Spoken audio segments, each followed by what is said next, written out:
అన్న నమస్తే. నమస్తే అన్న. నాగిరెడ్డి అన్న పాండురంగారెడ్డి గారు అలియాస్ సాగర్ అలియాస్ ప్రతాప్. అన్న మీ పేరు చెప్పగానే ముందు గుర్తుకొచ్చేది మీ ఊరు. గ్రామంలో మొత్తం మీ కుటుంబం మొత్తం కూడా వెళ్తుంది. అమ్మ, మీరు, చెల్లెళ్ళు అంతా కూడా. అవునన్న. అంటే మీ ఊరిలో అప్పుడు పరిస్థితి, ఆ గ్రామంలో పరిస్థితి ఏ విధంగా ఉండేది? ఒకటి. రెండోది, సాధారణంగా బడుగు బలహీన వర్గాలు దళితులకు సంబంధించిన వాళ్ళే అటువైపు వెళ్తారు అనేది అప్పుడు ఒక వార్త ఉండేది. కానీ అగ్రవర్ణంలో పుట్టి మీరు వెళ్ళడం అనేది ఒక ప్రశ్నగా మిగులుతుంది. అంటే ఆ గ్రామంలో అంత దారుణ పరిస్థితులు ఉండేవా, లేదో భావజాల ప్రభావంతో అటువైపు వెళ్ళారా? మీరు వెళ్ళిందే కాకుండా అమ్మని, చెల్లెల్ని అందరినీ పార్టీ వైపు తీసుకెళ్లారు. అంతలా మీకు పార్టీ ఆకర్షించిందా? అప్పుడున్న పరిస్థితుల ప్రభావంతో అటువైపు వెళ్ళారా? ఒకటి.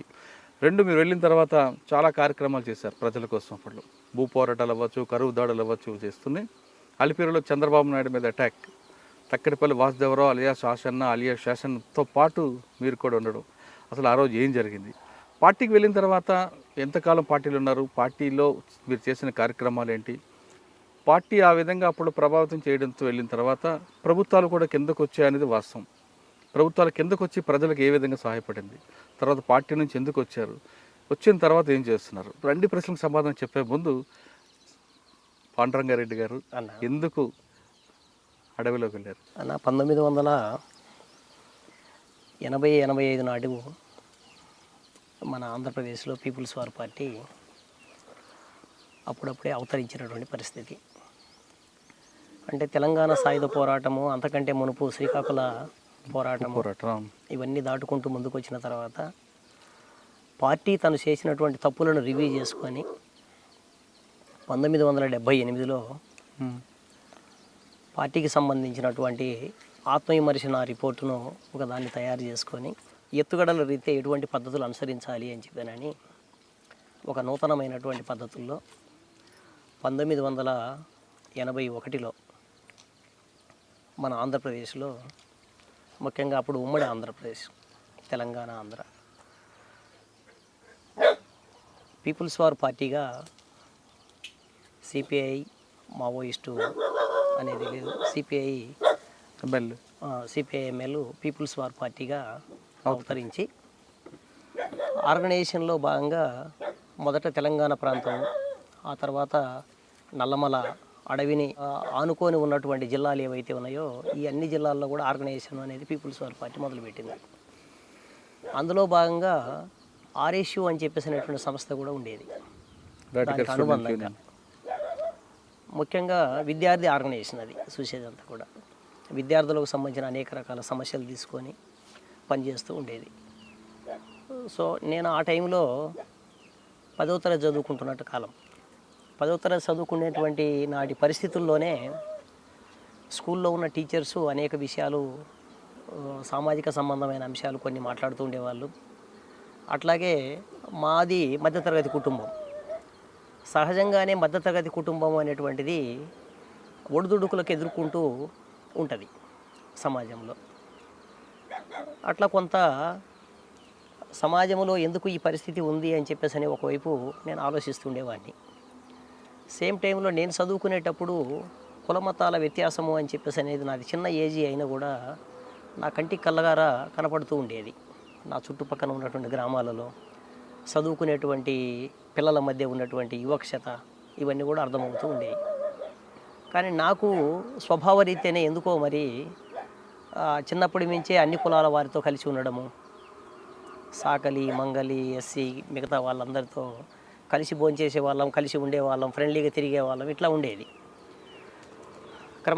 క్రమంగా ఈ ఆర్ఎస్యు ఆర్గనైజేషన్ అనేటువంటిది ఎప్పుడైతే స్టార్ట్ అయిందో, ఆర్ఎస్యుకు సంబంధించినటువంటి మా పార్టీ ఆర్గనైజర్ శంకరన్న అని ఉండేవాడు. మీకు అప్పుడు శంకరన్న ప్రభావం ఉందా? అట్లా శంకరన్న ఉండేవాడన్న. శంకరన్న దాంతోపాటు మన శలం అని, మీరు చర్చల స్థలంలో చలం అని చెప్పేసి నేను ఉంటారు. శలం గారే మా ఆర్గనైజరు. శంకరన్న కంటే కూడా శలం గారు మాకు ఆర్గనైజరు. దళంలోనేమో శలం గారు ఉండేవారు, శంకరన్ననేమో మన ఆర్ఎస్యు ఆర్గనైజేషన్లో ఉండేవాడు. అట్లా ఆయన కొంత మంచి ప్రభావితమైనటువంటి అంశాలు చెప్పేవాడు. ఇంకా దీంతోపాటు గ్రామంలో సహజంగా మంది రైతువారి కుటుంబం అయినప్పటికీ ఆ, పంటలు పండిన పంటలకు రకరకాల పరిస్థితులు ఉండేటువంటి, తర్వాత సరైనటువంటి గిట్టుబాటు ధర లేకపోయి ఉండేది, తర్వాత విపరీతంగా ఫారెస్ట్ డిపార్ట్మెంట్ వాళ్ళ పెత్తనం నడిచేది.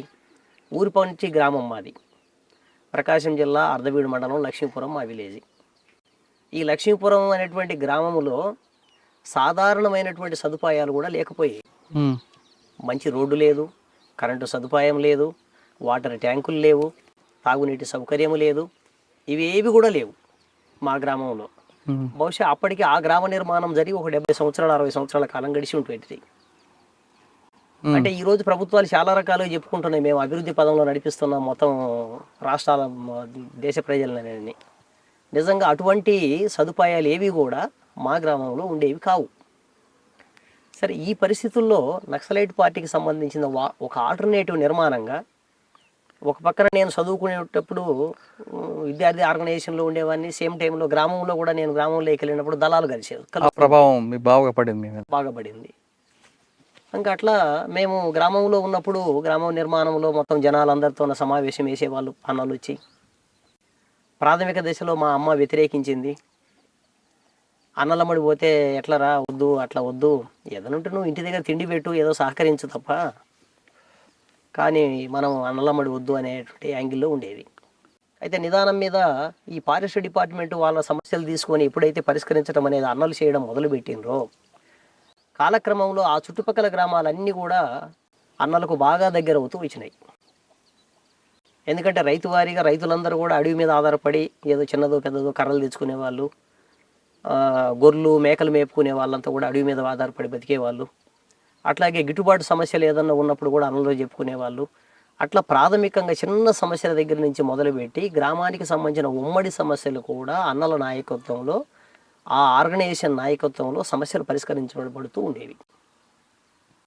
సో ఆ సమయంలో నా మనసు నాకేదో ప్రత్యక్షంగా నేను ఎదుర్కొంటున్న సమస్య అని చెప్పేసి అనేటువంటి కోణంలో నాకేమి లేకపోయినప్పటికీ, సమాజంలో ఒక మార్పు అనేటువంటి దాన్ని అన్నలు కోరుకుంటున్నారు కాబట్టి ఈ మార్పు అనేటువంటిది అవసరమే కదా, వాళ్ళు చేస్తున్న పోరాటాలు న్యాయమే కదా అనేటువంటి ఆలోచన నా మనసుకు తట్టింది.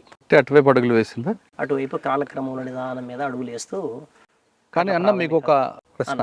అన్న మీకు అటువైపు వెళ్తున్నప్పుడు మీ అమ్మగారు ఒక మాట చెప్పారు, అన్న మన కుటుంబం, మన పరిస్థితి చూడు, అటు కాదు వెళ్ళాల్సిందని. అవునన్న, ఇంటికి పెద్ద కొడుకుగా అవును, మీకు నాన్నగారు కొంచెం పరిస్థితి బాగాలేనప్పుడు ఇంటికి పెద్ద కొడుకుగా మీకు ఒక పెద్ద బాధ్యత ఉంది. అవును, ఇద్దరు ముగ్గురు అక్క చెల్లెళ్ళు, అమ్మ, వాళ్ళకి పోషించాల్సిన బాధ్యత మీ మీద ఉంటుండగా మీరు అది పక్కన పెట్టి వర్గ సమాజం, వర్గ పోరాటం వైపు అడుగుడు వేయడం అన్నది ఎంతవరకు సమంజసం అనుకోవచ్చు? వాస్తవంగా ఇది 2 రకాల కోణాల్లో చూడాలన్నా. ఒక కోణంలో నుంచి చూస్తే కుటుంబ నేపథ్యము, కుటుంబమే ప్రధానం చేసుకొని ఆలోచించేటువంటి వాళ్ళందరికీ కూడా ఇది కరెక్ట్ కాదు అనిపిస్తుంది. కానీ ఆర్గనైజేషన్లో భాగంగా, ఒక ఉద్యమం, పెద్ద ఉద్యమంలో భాగంగా, సామాజిక మార్పులో భాగంగా మనం ఆలోచించినప్పుడు మన కుటుంబం కూడా 100 కుటుంబాలలో భాగము, దేశాలు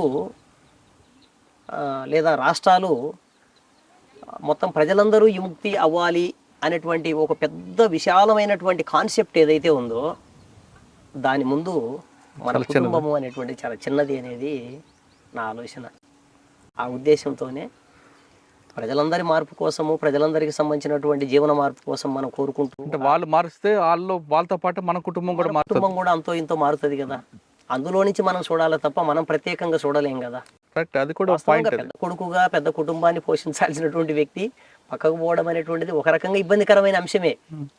ఎందుకంటే మీరు వెళ్ళిన తర్వాత 100 కుటుంబాలకు సంబంధించిన విషయాన్ని ఆలోచిస్తున్నప్పుడు తప్పు కాదను. కరెక్టే, మీ కోణంలో అది రైటే.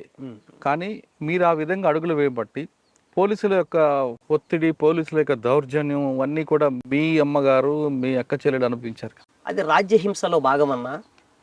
పాలకులు దుర్మార్గమైన వాళ్ళు, వాళ్ళకి ఎప్పుడు కూడా వాళ్ళకు పదవులు కావాలి, కోట్ల రూపాయల డబ్బులు సంపాదించుకునేటువంటి అవకాశాలు ఉండాలి, నిరంతరం పెత్తందారులుగా గ్రామాల దగ్గర నుంచి మొదలుపెట్టి రాష్ట్ర ప్రభుత్వాలు, కేంద్ర ప్రభుత్వాల వరకు వాళ్ళ స్థాయిలలో వాళ్ళు ఉండాలి. వాళ్ళ కుర్చీలు పదిలంగా ఉండాలి అంటే ప్రజలు ఇట్లనే ఉండాలని కోరుకుంటారు వాళ్ళు. ఎందుకంటే వాళ్ళ అమ్మా నాన్న వాళ్ళకి అట్లా నేర్పుతూ వచ్చిండ్రు. సో నేనేమంటానంటే నేనొక్కరిని కాదు, నిజంగా విప్లవం అవసరమైనటువంటి వాళ్ళు విప్లవోద్యమంలోకి పోయి పోరాడినా కూడా రాజ్యహింస అనేది తప్పడం లేదు. ప్రభుత్వాలు అనుసరిస్తున్నటువంటి తప్పుడు పద్ధతుల్లో, దుర్మార్గమైన పద్ధతుల్లో అది ఒక భాగం.